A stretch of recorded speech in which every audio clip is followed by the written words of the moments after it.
saudara sekalian. Shalom saudara sekalian. Sudah lama gak ketemu. 4 tahun katanya, 4 tahun. Ya, kalau hari-hari mungkin ketemu dengan saya ya biasa. Di tempat ibadah ini 4 tahun. 2019 terakhir, ini tahun 2023 berarti 4 tahun ya Bapak Ibu. Nah, kelihatannya Anda masih baik-baik saja dalam kondisi yang sehat. Ya, kita berdoa, kita akan terus kuat melampaui waktu-waktu ini sebab kita mengerti Tuhan sedang merencanakan dalam kurun waktu 10 tahun ini, 10 tahun dulu. 10 tahun ini Tuhan mengatakan setiap orang di luar sana akan berjumpa secara otentik dengan Tuhan Yesus. Kita berdoa sedapat mungkin kita dipakai oleh Tuhan dan kita mengerjakan bagian kita untuk penginjilan. Nah, Bapak Ibu, hari ini kita akan belajar satu topik terkait dengan penyembahan. Ini teks penyembahan Bapak Ibu. Kalau orang tanya, satu-satunya perbuatan apa yang tertinggal nanti di sorga? Ini kan ada sekolah, ada kantor gitu ya, Anda pergi ke gereja, Anda berkumpul sama teman-teman Anda. Saya mau tanya, kegiatan apa yang Anda akan masih buat sampai nanti di rumah Bapak? Penyembahan. Di sorga ada sekolah nggak? Nggak ada. Di sorga ada mujizat nggak? Nanti di rumah Bapak itu ada satu situasi kayak cool nggak? Tapi penyembahan ada nggak? Itu dia Bapak Ibu. Penyembahan adalah fenomena yang indah, satu-satunya yang ada buat di bumi dan nanti di rumah Bapak. Itu namanya penyembahan. Bapak Ibu, kalau Anda mengerti situasi penyembahan itu sedemikian pentingnya, kita akan belajar hari ini dari sisi yang berbeda tentu saja. Saya membawakan topik ini banyak di Proskuneo. Hari ini udah gak ada Proskuneo lah, ya masih ada Proskuneo, tapi bahannya sudah merata. Gak ada bahan khusus Proskuneo, gak ada. Sekarang ini bahannya buat orang-orang yang tidak ngambil Proskuneo pun dapat. Bapak Ibu, bicara soal penyembahan, sebetulnya apa sih maunya Tuhan? Kenapa sih manusia harus menyembah Dia? Ya karena Tuhan itu layak. Tuhan itu dipuji itu adalah satu hal yang indah bagi Tuhan. Dan menyembah itu harus, ya. Oke. Sekarang pertanyaannya, mengapa kita menyembah Tuhan? Sorga memberikan anugerah sama kita, ada berapa hal yang kita bisa dapatkan. Sampai kita hanya melihat 3 saja saat ini. Ya kalau waktunya cukup, kalau nggak cukup terus. 3 saja. Nah Bapak Ibu, ada baiknya kita akan belajar nomor 1. Waktu kita menyembah Tuhan, kita terhubung sama sorga. Untuk kita terhubung sama sorga, satu hal yang kita dapat hindari adalah kita mengundang malaikat untuk bekerja. Tulis.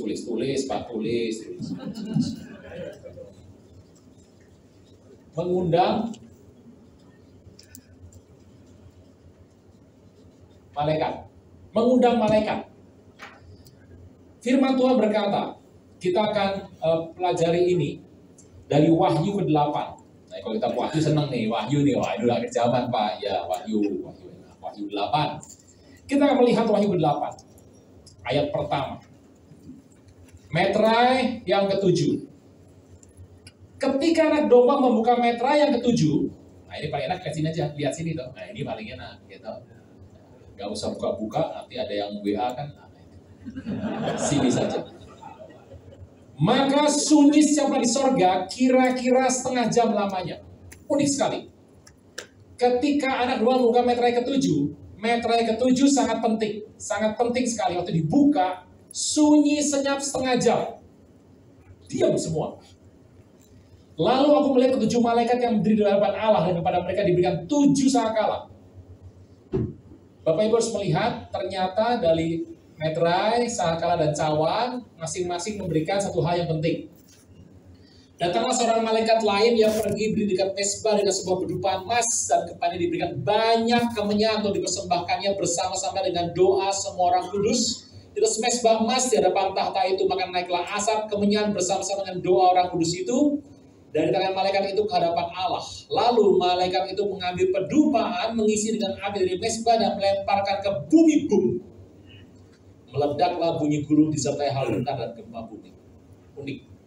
Waktu kumpulkan, begini Bapak Ibu ya, ada mezbah dari emas, ada kemenyan, ini ada kemenyan, mezbah, ada doa orang kudus.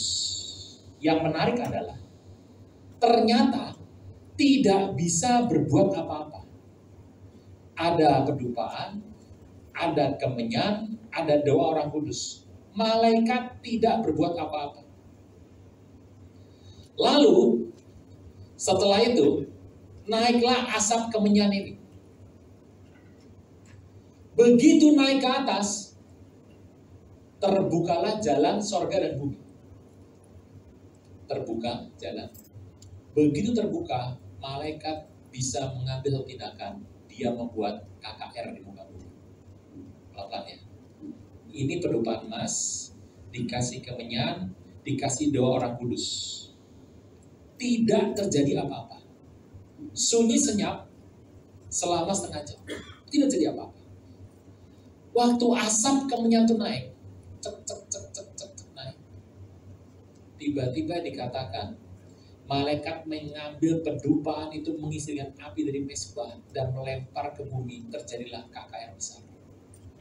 Pertanyaan pertama, malaikat itu cuma bisa bergerak apabila ada asap naik dari bumi ke atas. Satu, kenapa Anda menyembah Tuhan? Ada ribuan lah, Anda bilang Tuhan begini, oke. Saya mau nyoroti hal yang berbeda. Sebab malaikat itu sedang membuat dia menunggu jalan terbuka. Untuk jalan terbuka, malaikat bisa urusan dengan sorga dan bumi. Kita lihat dulu sebentar dalam Hakim-Hakim 6. Hakim-Hakim 6.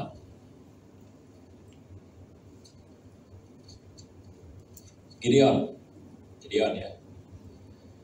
Gideon ini ya dia takut ya toh. Ini anaknya Yoas, kemudian dia bersembunyi dan Tuhan berkata, "Hai pahlawan, Tuhan menyertai engkau." "Aduh Tuhan, kalau aku pahlawan, masa ini menimpa aku?" Dan dia bilang gitu. Kemudian dia berkata, "Tuhan, kasih aku satu ciri, satu tanda bahwa engkau menyertai aku."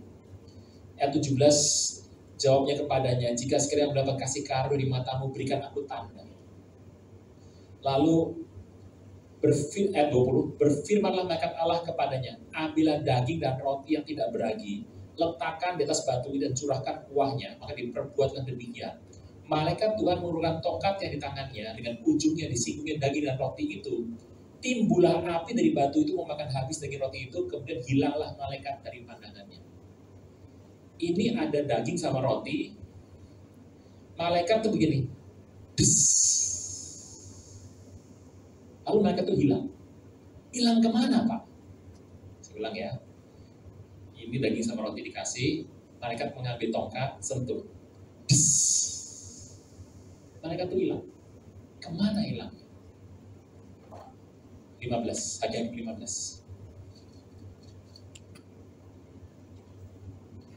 Simpson. Maaf, 13, Hakim 13, lahir Simpson. Simpson waktu masih kecil, dia belum lahir ya. Istrinya Manoah mandul. Hari itu dia merasa mandul itu adalah merupakan sebuah situasi yang tidak enak karena hari itu dianggap sebagai sebuah aib. Lalu datang seorang menjumpai istrinya. Istri nggak bilang, "Ini malaikat Tuhan." Orang itu berkata, "Engkau akan punya anak. Jangan sampai anak ini, yang pertama, tidak boleh anggur, tidak boleh kena mayat, banyak, tidak boleh ini." Ini perempuan saking kagetnya diajari malaikat, tidak mengerti. Lalu setelah pergi malaikatnya, datanglah suaminya, dia berkata sama suaminya, "Tadi ada orang datang, Begitu dahsyat, aku takut. Ngomong apa dia? Gak tahu. Lalu ayat 8, Manoah memohon kepada Tuhan, katanya, ya Tuhan, kiranya biarlah abdi Allah, manusia ilahi, abdi Allah itu, yang kau itu datang pulang kepada kami dan mengajar kami apa harus kami perbuat kepada anak itu yang akan lahir itu. Dan Tuhan mendengar permohonan Manoah, sehingga malaikat Allah itu datang pulang kepada perempuan itu ketika duduk di padang ketika Manoah suaminya tidak ada bersama-sama dengan dia. Datang lagi, dipanggillah suaminya. Nah, setelah dipanggil, ayat 16. Malaikat Tuhan menjawab kepada Manoah, sekalipun kau menahan aku di sini, hidangan tidak akan kumakan. Malaikat tidak makan hidangan. Ini satu garis dulu nih, malaikat tidak akan hidangan ya. Tapi jika kau hendak mengolahnya jadi korban bakaran, persembahkan kepada Tuhan. Manoah tidak mengetahui bahwa itu adalah malaikat Tuhan. Tidak tahu dia. Berarti, gampang Anda bisa mengerti, malaikat Tuhan bentuknya sama kayak manusia. Tuh, gampang. Bisa lihat di sini, ada banyak pengertian di sini. Kemudian berkatalah Manoah pada malaikat Tuhan itu, siapakah namamu sebab apabila terjadi yang kau katakan, kami akan memuliakan engkau. Jawab malaikat Tuhan kepadanya, mengapa engkau menaikkan namaku? Bukankah nama itu ajaib? Manoah mengambil seorang kambing korban sajian, mempersembahkan kepada Tuhan di atas batu. Diperbuatnya keajaiban, sementara Manoah dan istri memandanginya. Sedang nyala api naik dari mesbah, naiklah malaikat Tuhan dalam nyala api mesbah itu. Ketika Manoah dan istri melihat itu, sujudlah mereka dengan mukanya sampai ke tanah. Sejak itu malaikat Tuhan tidak lagi menampakkan diri pada Manoah dan istrinya, maka taulah Manoah bahwa dia itu malaikat Tuhan. Sebentar dulu sampai sini. Ini malaikat ya, malaikat. Ini makanannya. Mereka bilang, enggak. Aku enggak bisa makan ini. Jelas di sini, malaikat tidak memakan seperti manusia. Kalau engkau mau persembahkan sama Tuhan, persembahkan. Lalu diolah. Malaikat cuma gini. Des. Api muncul. Membakar korban. Ini dibakar oleh api, asapnya naik. Asap naik. Waktu asapnya naik, malaikatnya begini. Asapnya naik ya? Ini malaikat nih, malaikat.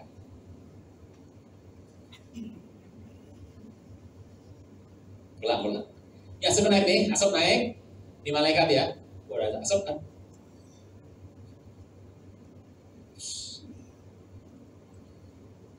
Gitu ya, Bapak Ibu ya. Halo. Dari Wahyu 8 kita tahu, sudah ada doa. Doa, Anda boleh doa banyak Bapak Ibu. Apabila doa itu tidak disentuh dengan sebuah asap yang naik, tidak terjadi apa-apa. Ternyata kita tahu, malaikat itu kalau ke bumi, urusannya pakai asap. Ini kebenaran yang ada di PL dan ada di PB. Jadi, kalau ini Manoah sudah kasih persembahannya, disentuh oleh ujung tongkat, plus asapnya keluar, naik ke atas, malaikat melihat, wah saatnya pulang. Malaikat ternyata pulang dan pergi ke bumi melalui asap. Betul kan Bapak Ibu? Ini ada. Jadi malaikat itu kalau datang sama Anda dan pergi dari Anda, pasti melewati sebuah asap. Saya tulis dulu asap ya. Bukan as soon as possible. Bukan asap. Kejadian 28. Wah, ini banyak banget di sini. Kejadian 28. Mimpi Yakub di Betel, ayat 10. Maka Yakub berangkat dari Beersheba dan pergi ke Haran. Ia sampai suatu tempat, dia bermalam di situ karena matahari telah terbenam. Ia mengambil sebuah batu yang terletak di tempat itu dan dipakai sebagai alas kepala. Lalu membandingkan dirinya di tempat itu. Maka bermimpilah ia di bumi dirikan sebuah tangga yang menuju sampai ke langit. Dan tampaklah malaikat Allah turun naik di tangga tersebut. Ini ada batu. Dia tidur di sini.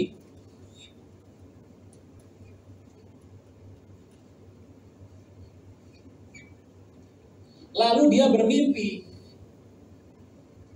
ada tangga. Tangga ada dua macam. Satu, bentuknya begini. Benar ya? Tangga ini tangga Jawa. Tapi Anda mengerti tangga yang begini. Ini macam-macam bentuknya nih. Bisa begini. Ini sama nih, sama. Sama, bentuknya sama. Tapi ada lagi tangga. Bapak Ibu pernah melihat ini? Orang bilang blangwer. Nah, ini kota Blangwer. Iya, benar orang Jawa. Bapak Ibu, Anda tahu pemadam kebakaran lagi santai di atas tempat, lagi santai, lagi nonton, tiba-tiba ngueng, prit. Lalu mereka akan melempar makanannya, mereka akan turun ke bawah, mengambil topi, baju, langsung lari kepada mobil yang segera akan pergi. Waktu turun ke bawah, andai kata tangganya seperti ini atau ini, yang turun badan yang nomor satu gede, macet semua. Cepetan! Pasti. Tangganya itu harus berbentuk lurus, seperti ini. Seperti ini, lurus.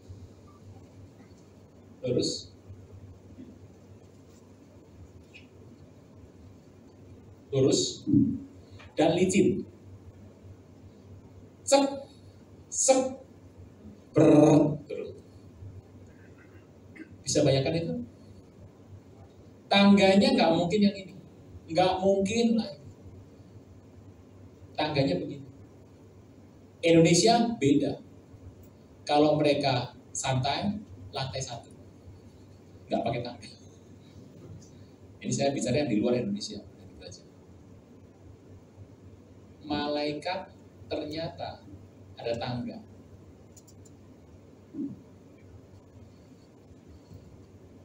Tangganya berupa apa, Pak? Tangga. Kita simpan dulu, tangga ada 2 ya. Ini. Yang mana? Keluaran 13 ayat 21.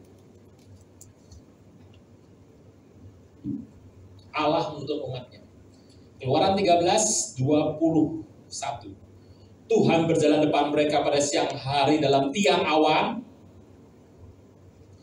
untuk mereka di jalan, dan pada malam dengan tiang api untuk menerangi mereka sehingga mereka dapat berjalan siang dan tiang awan dan tiang api. Saya percaya, Bapak Ibu percaya, mungkin ada yang begini. Ini orang, ini banyak nih orangnya, banyak banget nih orangnya. Di depannya, tiang awan bentuknya begini. Tidak percaya? Siapa? Gak diangkat tangan, pasti gak ada, udah salah ya. Kalau depannya begini,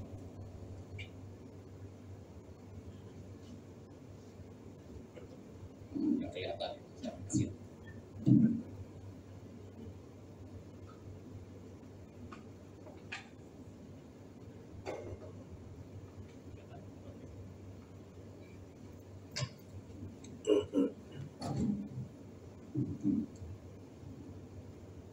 Salah. Tiang.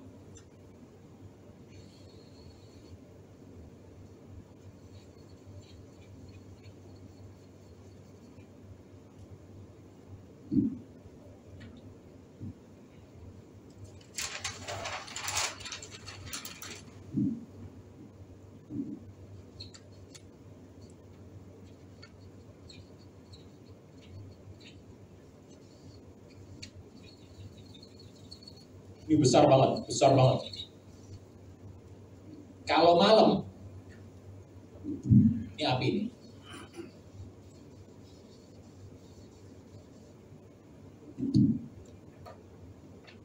Kalau matahari dari sana, terlindung. Kalau ke sini, ya panas. Kalau di sini, aman. Nggak bisa ngerti kira-kira Bapak Ibu?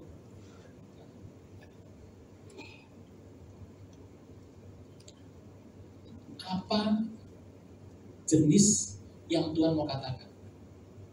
Saya mengingat Yoel 2 ayat 30. Yoel 2 ayat 30.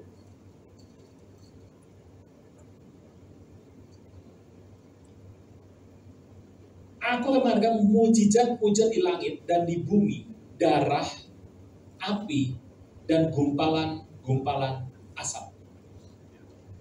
Asap. Timara, bahasa asli. Timara adalah ini. Jadi tiang yang membawa orang Israel adalah tiang yang penuh. Itu kalau tiang, ini tiang ini bisa pindah nih, ini pindah ke sana. Ini orang Mesir kan mengejar di sini nih, Mesir. Tiangnya pindah ke sini.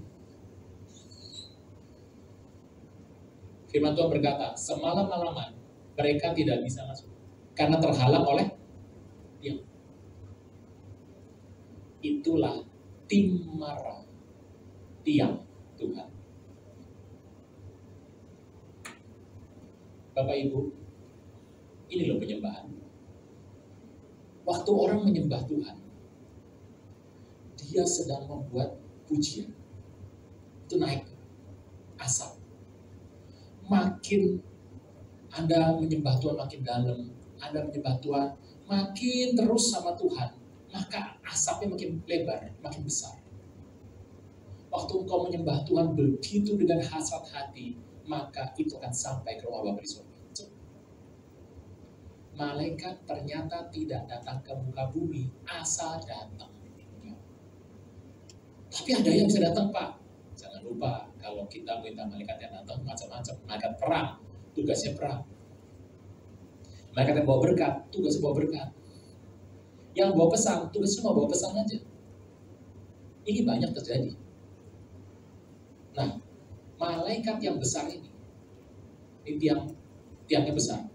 Maka makin besar malaikat akan turun dalam hidup Anda, akan pergi, naik turun, akan sering dalam hidup Anda. Saudara-saudara Tuhan, itulah perjalanan pekerjaan penyembahan yang terjadi dalam hidup Anda. Anda sedang membuat jalan untuk malaikat. Waktu Anda menyembah Tuhan, kau ku sembah, itu makin gede, lebar jalan. Malaikat akan naik turun. Jadi malaikat itu naik turun lewat apa? Asap di sini itu bukan asap seperti ngebul sate, bukan. Asap itu adalah asap yang pekat, laksana timara. Itu asap begitu pekat sampai waktu dia berada di sini menengahi orang Israel sama orang Mesir, asap itu tidak dapat ditembus, nggak dapat tembus orang. Padat sekali. Itulah yang Tuhan maksud dengan asap. Ini yang menarik. Malaikat Tuhan, wah. Satu ketika Anda nggak suka nyembah tidur, nyembah putus-putus. Itu asapnya, putus-putus asapnya. Kalau nyembah Anda, ya Tuhan, tidur. Tipis, putus tengahnya. Tapi kalau kita minta sama Tuhan, Tuhan, apartemen loh Tuhan, mobil baru, Tuhan masa gini-gini aja sih kerjaan, kan bagus gitu loh kerjaan. Permintaan Anda tuh banyak sekali. Tapi malaikat tidak pernah bisa bawa ke rumah Anda. Malaikat ada yang minta tuh, malaikat lihat dulu, waduh, gak berani. Tapi berkat Tuhan kan harus pergi. Tuhan sudah berkata, berkat Tuhan kalau pergi kepada Anda harus pergi. Ini gimana nih? Mereka bilang kamu aja. Enggak berani aku, kamu aja. Enggak gimana, putus jalannya putus kok. Ya sudah gini, bawa aja ke rumah Pendeta Aruna. Bapak Ibu, penyembahan itu membuat sebuah jalan yang cocok untuk malaikat datang dalam hidup Anda. Anda berkata, kenapa sih pertolongan Tuhan datang? Tuhan tuh kalau perintahkan satu perbuatan ke muka bumi, itu harus pergi ke muka bumi. Anda pasti berkata gini, kenapa sih ada orang ya? Anda pasti pernah melihat kalau ada orang dapat berkat, andai kata undian, gitu ya. Ada orang yang sudah dapat undian, sehari-hari dia hidup bahkan 10 kali lebih. Ada di sini. Siapa yang pernah dapat undian dalam bentuk apapun? 4 kali, 4 kali, 5 kali, 5 udah gak ada 5, 6, 7, kalah. Saya aja kalah mama saya belasan kali loh. Saya nggak ngerti bagaimana beliau bisa begitu. Di rumah kami yang namanya payung, nggak usah beli, payung nggak usah beli, kecuali mau beli yang warna khusus nggak beli, payung nggak beli. Kedua, panci nggak pernah beli di rumah mami saya, nggak pernah beli. Dua, televisi nggak pernah beli. Motor, Anda bilang, ayolah Bapak Ibu, mami saya tuh sekarang umur 79 ya, 79. Motor buat apa? Motor 3 tuh. Panci nggak pernah beli kok. Terus yang namanya payung nggak usah dihitung, nggak usah dihitung. Bisa bayangkan, nah ini kulkas, saya mau cerita. Satu kali, mama saya kalau ada pembantu kami sudah menikah, punya rumah sendiri. Lalu saya ke sana, mami saya bilang, gimana? Ya baik Bu, kurang apa? Kurang kulkas Bu. Oh kulkas ya? Wah ya nanti Ibu yang belikan. Gini, papi saya sudah meninggal. Mami saya usia segitu. Terus mau belikan kulkas. Artinya itu jatah antara kakak saya atau saya. Gitu loh, jatahnya itu jatahnya 2. Nah, dari situ saya bilang dong, waduh ini sudah ngomong gini, saya bilang sama kakak saya, ini sudah ngomong nih. Jadi sebaiknya kita berdua yang milih. Mau siapa? Mama saya dengar, mama saya ngamuk. Ini kalian gak usah bercampur, gitu. Ini urusan penting ini. Ini mamanya sudah janji, sudah janji. Saya bilang, aduh ini mau gimana belinya? Nanti pasti beli, pasti ada. Betul, mami saya kalau nggak salah itu pergi untuk belanja bulanan. Dapat 1 undian kok. Undian itu tebusannya kulkas 2. Motor 3 udah nggak dari rumah saya, udah diambil karyawan kami, diambil dengan harga murah. Mami saya pernah beli alat segini. Alat itu alat untuk menjaga tekanan dia bagus, obat lah, pengobatan. Di samping alat itu ada undian. Undiannya adalah kursi yang empuk, yang bisa selonjor, pijet. Hadir nomor 1 tuh. Mama saya bilang, udah ini beli ini aja, beli yang itu. Ternyata kursinya ya punya dia. Apalagi Bapak Ibu. Televisi sudah, peralatan sudah. Ya ampun, ini kalau pergi ke luar negeri. Nah ini pergi. Wah, Mama, ini mau belanja gimana? Ma, sekarang ada lebih nih, ada 5. Mama ngambil 5 kali ya. Siapa yang ngambil? Ya Mama aja. Wah ya boleh, ini tangan sakti nih. Dia ngambil 5. Saya bilang, yang apes, yang punya toko. 5, tebus.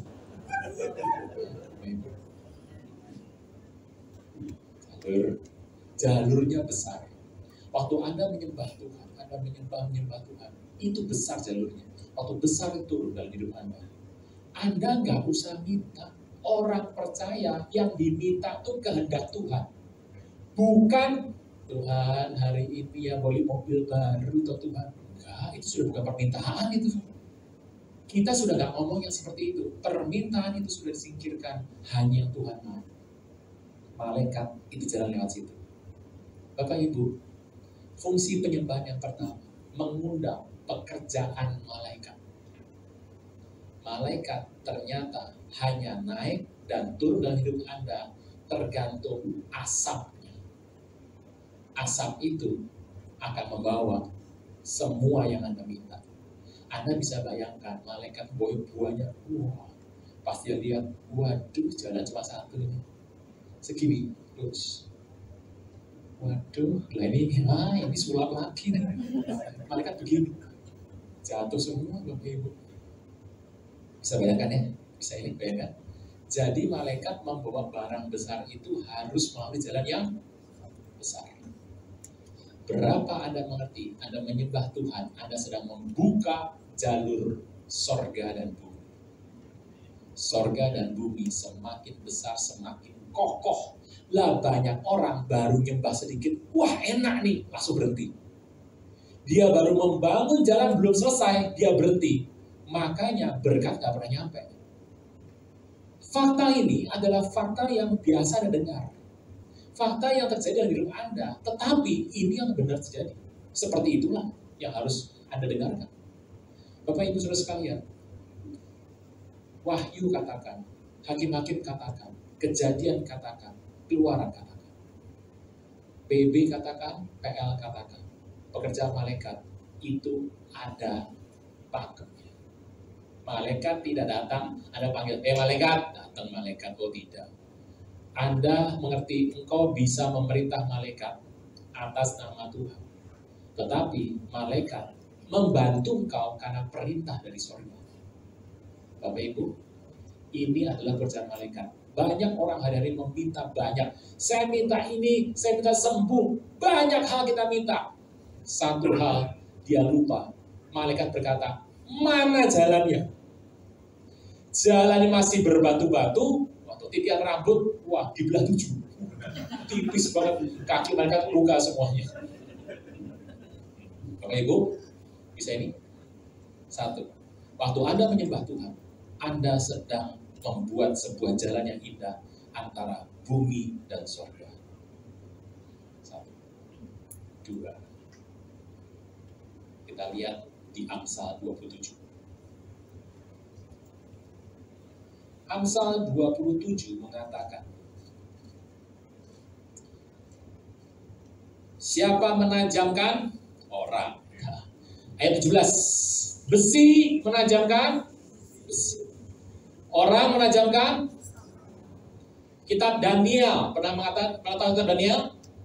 Daniel pernah melihat sebuah patung dari logam. Dan dia melihat kepala dari emas, ya toh? Badannya, tangannya ini dari perak. Perutnya dari kuningan, bukan tembaga, kuningan. Lalu kakinya dari besi, di bawah kakinya campur besi dengan tanah liat. Dan dia melihat pekerjaan pembuatan semua patung itu dibuat dari logam sebagai bentuk kerajaan manusia. Zakaria 13 ayat 9. Jadi kalau ayatnya banyak begini mas sudah gak ada yang nanya lah. Aman. Zakaria 13 ayat 9. Aku akan menaruh sepertiga dalam api, akan memurnikan mereka seperti orang memurnikan perak. Bagaimana Tuhan menggambarkan manusia dan urusan manusia kok seperti logam, besi menajamkan besi, manusia menjadi sesamanya. Kenapa manusia digambarkan seperti besi? Kenapa manusia dimurnikan seperti perak? Kenapa Tuhan memberikan manusia seperti emas? Yehezkiel 24 ayat 11.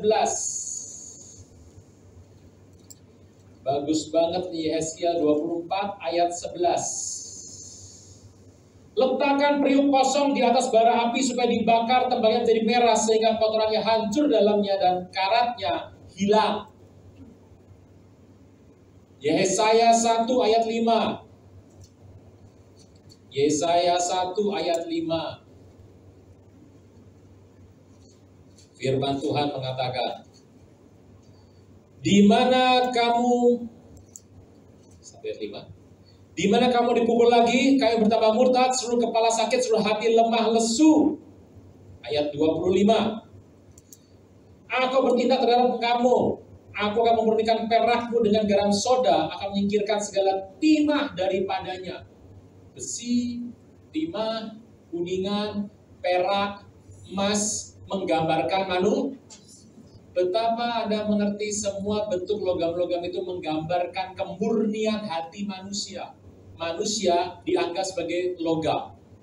Dan Bapak Ibu paling mengerti orang memurnikan logam dengan cara taruh dalam api. Kalau Anda mau membuat emas, gampang. Itu yang sebesar ini logam apapun, taruh dengan api, dibakar dengan api. Yang naik pertama karatnya naik. Karatnya naik, tembaganya naik, timahnya naik. Makin murni itu. Terus dibakar, sudah panas tertentu, peraknya naik. Setelah cedok, peraknya tinggal emas. Dari mana Anda tahu emas sudah murni apa belum? Apabila Anda mengaca di situ, sudah kelihatan wajah Anda lurus. Pas petot-petot gini, belum sah tuh. Kalau sudah lurus, sudah bagus, kelihatan wajah Anda, emas yang murni.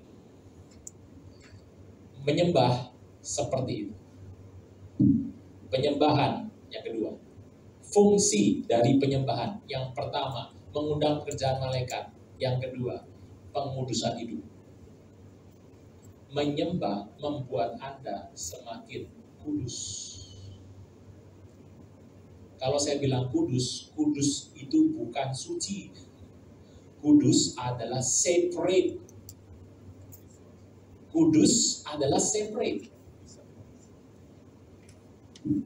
Engkau dikuduskan untuk satu maksud daripada Tuhan.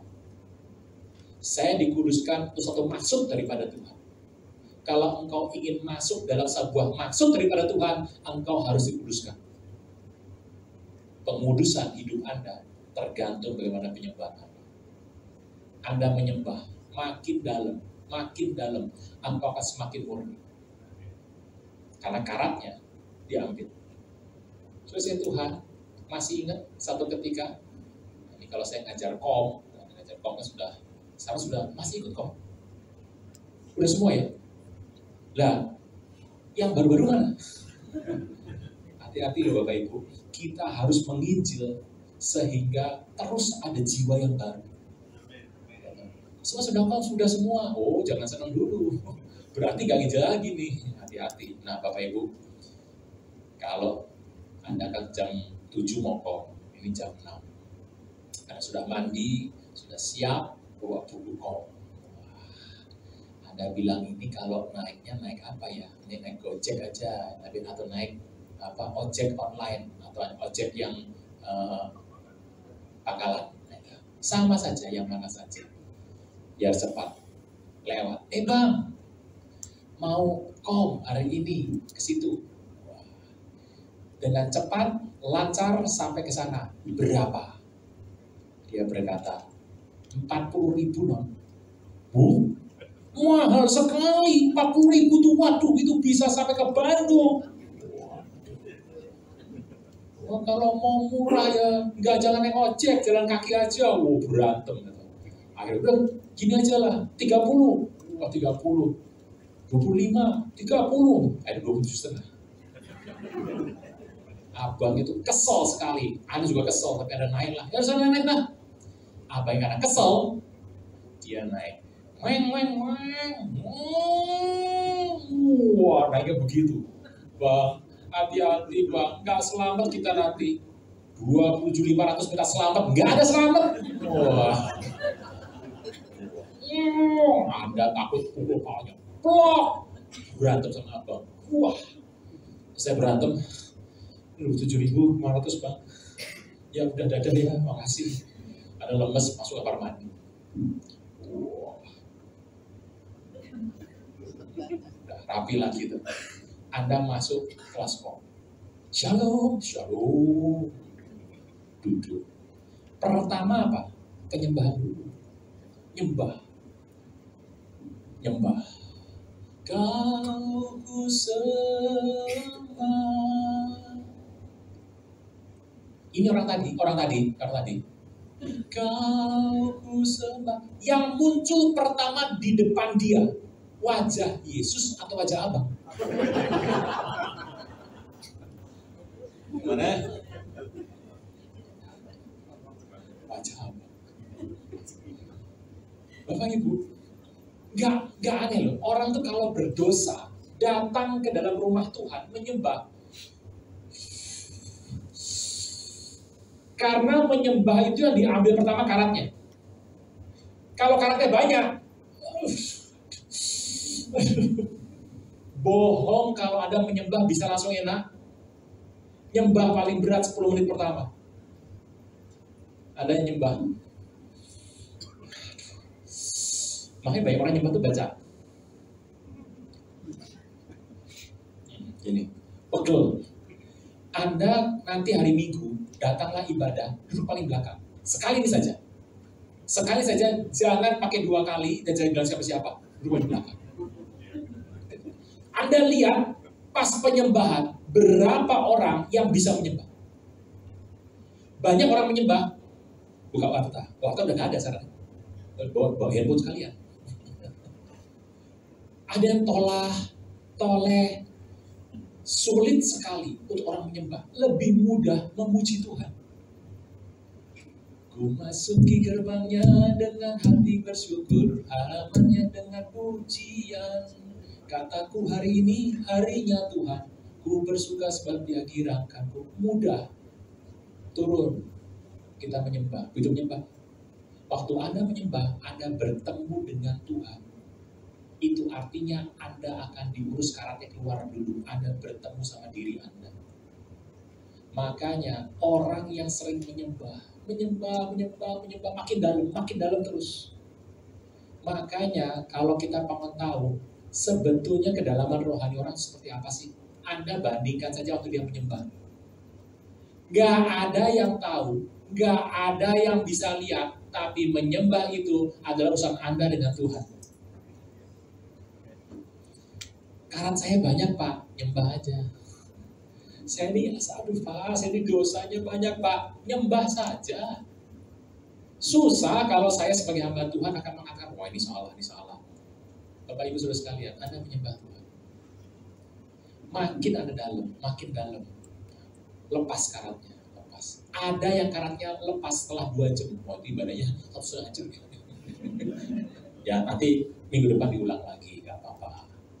Ada orang yang menyembah terus sampai 40 menit, ya diulang lagi. Repotnya Minggu menyembah sudah karatnya tipis. Senin dosa lagi, sampai Jumat tebel lagi. Menyembah itu bukan Anda ada di ibadah menyembah. Lah kalau nyembah di sini cuma 1 minggu 1 kali, seminggu 2 kali lah. Ya Rabu sama Minggu. Ya Kamis tebel lagi, Jumat tebel lagi, tebel terus. Turun tebel lagi, turun percuma. Bapak Ibu, waktu kita menyembah, kita sedang menguduskan hidup Anda dan saya. Karena waktu engkau dikuduskan, engkau sudah siap menerima maksud Tuhan. Rencana Tuhan untuk pekerjaan Tuhan engkau lakukan. Makanya banyak orang begini, Pak, Tuhan tuh punya rencana apa dalam hidup saya? Waduh, nyembah aja deh. Lah, saya tanya sama Bapak, kalau suruh nyembah, bagaimana mungkin dia bisa tahu? Karena pengurusan hidupnya belum sampai. Pengurusan hidup harus kencang dalam hidup Anda, harus merasuk dalam hidup Anda, supaya engkau bisa menerima pengurusan Tuhan, dan Tuhan punya maksud dalam hidup Anda terjadi. Bapak Ibu, nggak salah loh kalau pendeta berkata, nyembah aja. Ada bilang nyembah, gak ngerti apa-apa kok. Nggak bisa, karena menyembah itu membuat Anda semakin mengerti dan mengerti. Orang sering bilang gini, Pak saya punya masalah ini, doa aja. Pak, doa aja. Doanya apa? Menyembah Tuhan. Menyembah ada beda dengan memuji. Ada beda menyembah dan memuji. Tuhan mengatakan penyembahan itu akan membuat hidup Anda terbuka. Engkau akan dipersiapkan untuk sebuah maksud Tuhan. Jadi waktu Tuhan bicara, engkau berkata, Tuhan aku gak mengerti, tapi aku siap. Siap tuh. Nah Bapak Ibu, dalam hal ini penting. Menyembah, nah ini ke berikutnya ya.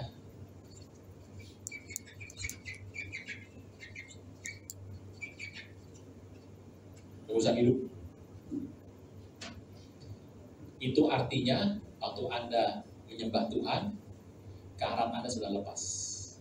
Makanya Bapak Ibu banyak menyembah Tuhan. Saya kadang-kadang kalau ada sebuah hal di kantor, saya harus ngambil keputusan, saya juga maju mundur, ini benar apa enggak. Saya cuma bilang, Tuhan, berikan aku hati yang teguh untuk ambil keputusan. Mau benar, mau salah, tapi ini harus teguh hati. Kalau saya maju mundur, waduh pasti salah. Bagaimana caranya? Nyembah Tuhan. Lagunya apa? Yang tadi lagi. Makanya menyembah Tuhan, itu orang bilang, menyembah itu gampang. Tidak gampang. Memuji jauh lebih gampang.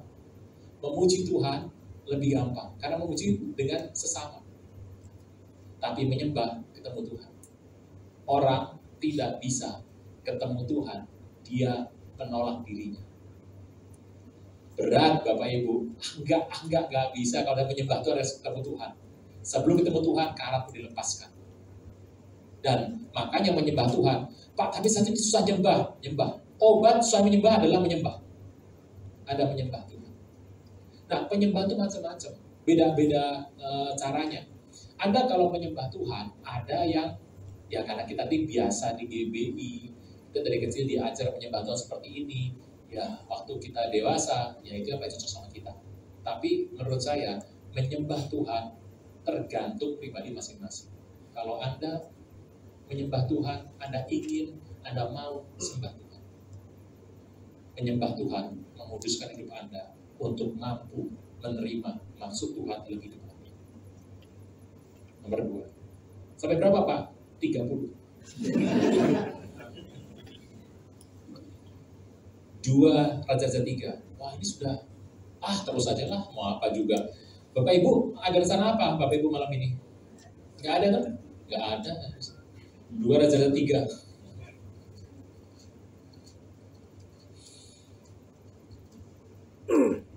Yoram berperang dengan Moab. Yosafat ini memang kebangetan. Yosafat ini adalah raja yang mencintai Tuhan. Tapi Yosafat itu memiliki besan, gak benar. Yosafat tuh berbesan dengan Ahab. Bisa bayangkan ya, Ahab, ada tahu siapa Ahab? Raja yang fasiknya gak ketulungan tuh. Bisa berbesan dengan Yosafat yang mencintai Tuhan. Dan waktu Ahab mati, anak dari Ahab berteman dengan Yosafat. Yosafat kemudian bersama Yoram, bersama seorang suku, ada 3 ya, dari suku itu, Yoram di Raja Samaria dalam tahun 18 zaman Yosafat di Yehuda, yang bertahan 12 tahun lamanya. Maka Raja Edom, Raja Israel dan Raja Yehuda, Yoram, Raja Yehuda Yosafat, dan Raja Edom, keluar tuh perang sama Moab. 3 raja mau melawan Moab. Masalahnya, salah ini. 3 raja melawan Moab ini, mereka katakan, kita pasti menang karena kita 3 orang. Tapi orang Moab pintar. Orang Moab. Sungai yang mengalir, sungai ini mengalir di sini. 3 raja ada di sini.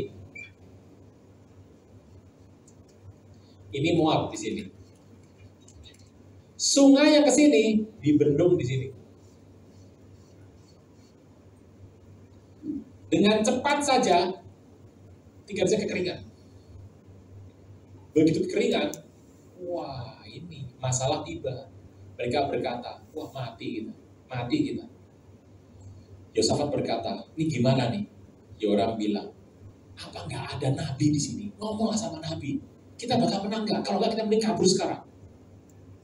Akhirnya atas perintah 3 raja ini, pergilah Raja Israel, Yoram, dan Raja Yehuda Yosafat, Raja Edom, 3 orang, kepada Elisa. Elisa ini punya guru, namanya Elia. Elia sama Ahab, musuh besar.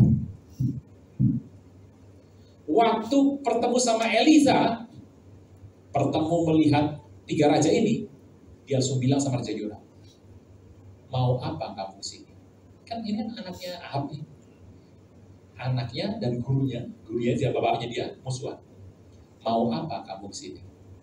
Aku gak mau ngurusin kamu. Yosafat bilang, tolonglah kami ini sudah dalam kondisi yang sangat susah sekali. Ini dibendung. Kalau diserang, pasti mati semua. Apa yang harus kami buat? Elisa berkata, jika bukan karena Yosafat, aku akan ngurus kamu. Bapak Ibu, satu. Lalu Elisa membuat tindakan.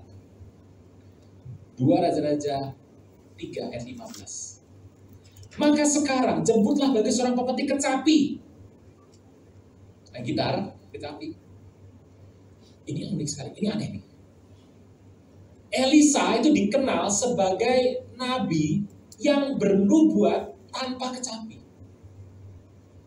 Dia kalau mau nubuat aja. Dia mau ngomong aja. Tetapi aneh, pada hari itu dia membutuhkan seorang pemetik kecapi. Kenapa butuh? Jawabannya, menyembah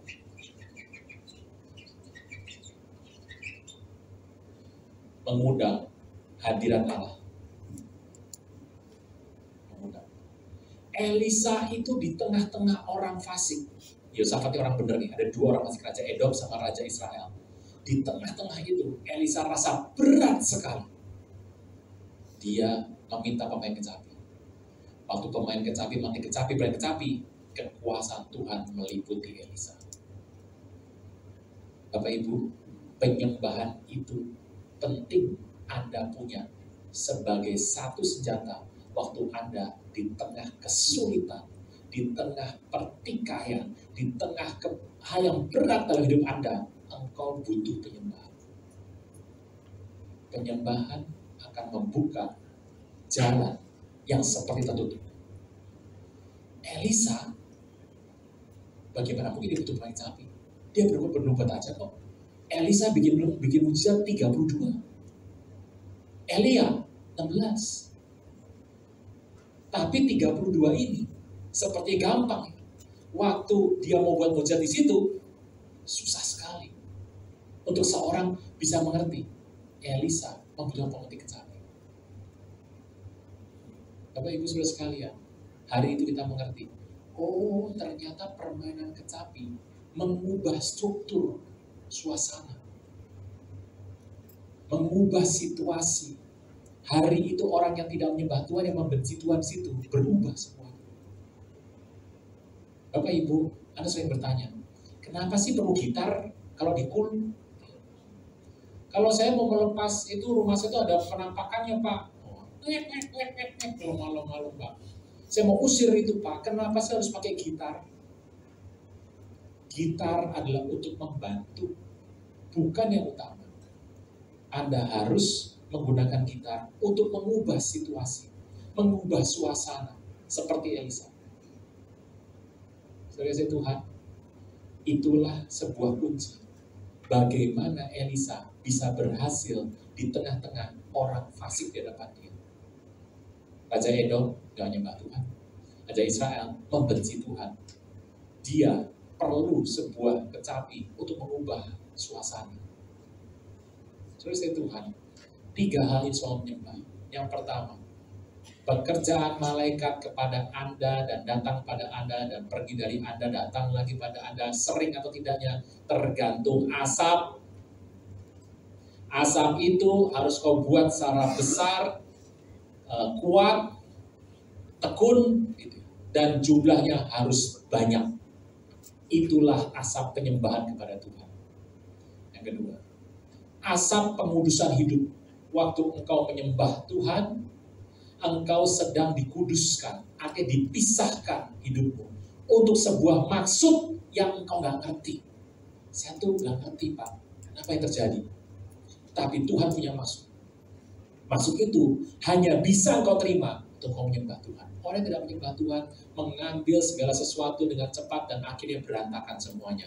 Firman Tuhan, pengudusan hidup adalah dalam penyembahan.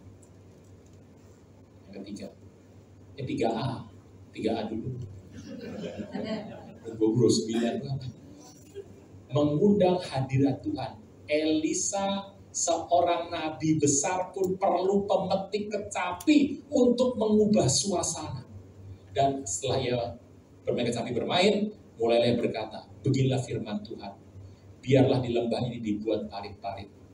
Sebab beginilah firman Tuhan, kamu tidak akan mendapat angin dan hujan, namun lembah ini akan penuh dengan air. Saudara Tuhan, ajaib sekali. Elisa melakukan itu, mengubah struktur suasana. Ternyata menyembah, mengubah suasana. Anda kalau dengar penyembahan, lagu dinaikkan, Anda akan melihat, berhenti, nyembah lagi berikutnya. Suasananya beda lagi. Kita sering kalau nyembah di gereja, ya bel aja, bel lagunya A ya A, kalau B ya B, kita ngikut aja. Tapi Bapak Ibu harus mengerti, setiap lagu itu punya makna yang khusus. Anda dapatkan itu Anda menyembah. Itulah kekuatan yang Tuhan berikan dalam hidup Anda dan saya. B lagi. Pulang. Oh ini masih ada misalnya jiwa kita dan Allah dan jiwa dan roh. Oke, itu dulu. 3 ya Bapak Ibu. Kapan-kapan kita lanjutkan lagi. Nanti pakai workshop. Apakah engkau dan saya ingin menyembah Tuhan? Ambil satu waktu menyembah Tuhan yang tidak pernah kau dalami sebelumnya. Maka ketahuilah, anugerah dari Tuhan yang berbeda, yang kau gak pernah rasa akan kau alami. Kenapa itu?